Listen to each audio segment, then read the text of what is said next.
And meanwhile, viewers, we are now getting you breaking updates from the questioning of Congress Interim President Sonia Gandhi by the Enforcement Directorate in the National Herald case. And what we are being told is that when you saw Sonia Gandhi leaving the ED just a short while ago, that was the conclusion of her interrogation, at least so far as today is concerned. That means that the Congress Interim President was questioned for a total of about 3 hours today. Remember, this is an interrogation that has been long delayed in many ways. She was called, in fact, almost a month and a half ago. She was called simultaneously with her son and Congress MP Rahul Gandhi. He appeared for questioning after some amount of delay for a number of consecutive days. And now, after she has recovered from COVID-19, today is the first day of Sonia Gandhi's questioning in the National Herald Freedom Struggle for Profit case. She and Rahul Gandhi are both equal majority shareholders in the company that owns the National Herald newspaper, and that is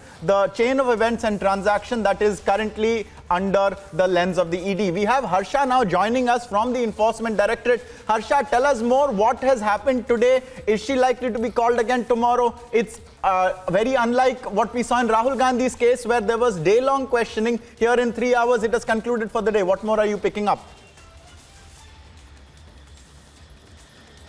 Exactly. Just 15 to 20 minutes back, Sonia Gandhi along with Priyanka Gandhi has left for ED office, and will she be called tomorrow or not? It's yet to be clear from our ED sources. It's not yet told to us that she will be called tomorrow as well or not for interrogation and grilling. But today her interrogation and grilling happened for almost 3 hours. According to our ED sources, the officials clearly stated that she was not able to answer many of the questions. She kept mum, and many times when she was trying to answer, her throat was not allowing. There was too much of pain in her throat. She took her medicine twice in the ED premise, because of which Priyanka Gandhi was along with her in the premise of the ED office, not in the questioning room, of course. In many times she tried to answer by writing, and many times she also produced some document to the ED officials, but clearly ED officials were not satisfied with the kind of things she was giving in sort of answers, because when it comes to National Herald newspaper, she also was clueless, like Rahul Gandhi, about the takeover of Young India, the takeover which Young India Private Limited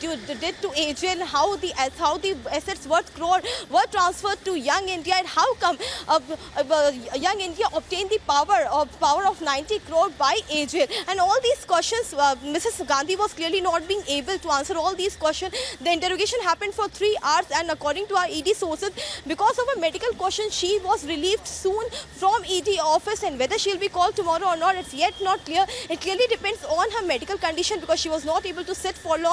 She was very hesitant to answer many of the questions. She has kept mum on the many questions. And meanwhile, you also know that there are various treasurers of Congress office bearers, be it Motilal Vora or be it the earlier ones. Many are not alive, and Mallikarjun Kharge and Pawan Bansal, who are still there, the office bearers and the treasurer, were earlier also interrogated in 2015 by ED official. But today the questions were clearly like there were questions to Rahul Gandhi about the shareholding, about the evidence, about the loan which they gave to the AGL in the form to pay the salaries and the debts of 90 crore. Do they have any check? Do they have any evidence? Do they have any registration, or they have maintained a register that they have given 90 crore loan to AGL? Nothing was with Sonia Gandhi. She had no document, no evidence, no proof. And today also we saw how the ruckus was created by Congress protesters in everywhere in Delhi, in national capital, everywhere.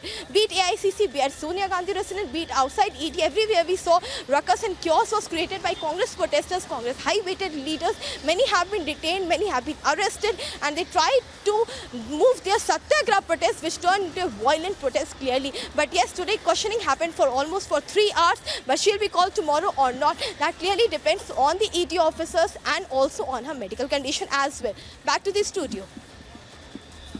Harsha, stay with us, and thank you for those details. We also have Madhurima joining us. Madhurima, now, even as Harsha was telling us the details of the 3 hours questioning of Sonia Gandhi, we were running the visuals of the protests that are taking place. And they're happening once again, like we saw in Rahul Gandhi's case, in multiple cities, in Delhi, in Bangalore, in Guwahati, in Nagpur. What are you picking up with regards to the Congress party's plans now that the questioning is over for the day? Will they kindly pause their protests, or will they continue to do this satyagraha for a longer period of time?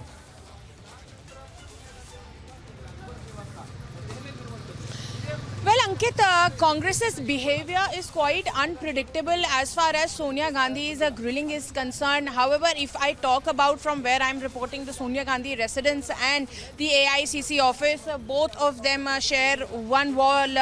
And as you can see that the situation here is under control. However, earlier in the morning, it was quite a havoc that was wreaked here on the streets of 10 Janpat, where all the Congress workers had poured in at this particular place. Also at the same time, there were MPs to the likes of former Union Minister P. Chidambaram, then there was Mallikarjun Kharge, Jairam Ramesh, Sachin Pilot, all of them came to this particular residence of Sonia Gandhi and moved along with her till the end of the road. However, they were stopped by the police officials, but it was quite a scene earlier today in the morning when she was leaving along with her cavalcade and the Delhi police officials from here to Enforcement Directorate.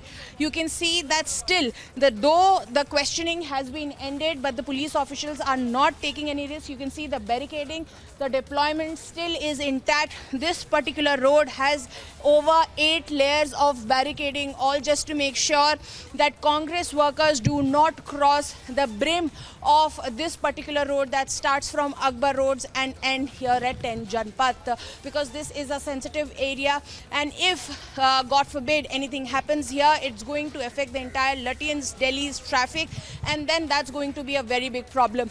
However, if we talk about Sonia Gandhi's questioning, like Harsha was pointing out, that according to her sources, she was not able to divulge the kind of information the Enforcement Directorate wanted.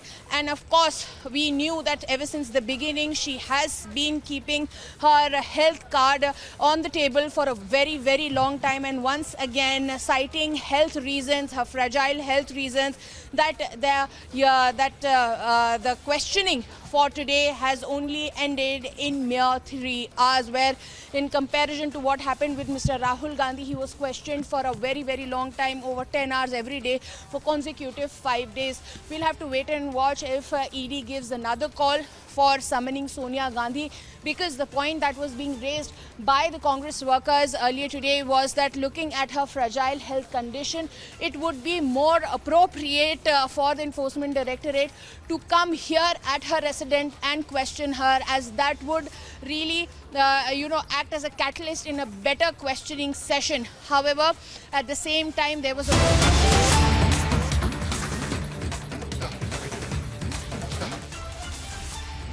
Viewers, even as Madhurima continues to report from Delhi, from Bangalore, we saw a short while back a car was set ablaze by the Congress party to protest Sonia Gandhi's summons. Now we are hearing that there is a story behind this, and to tell us more, we are being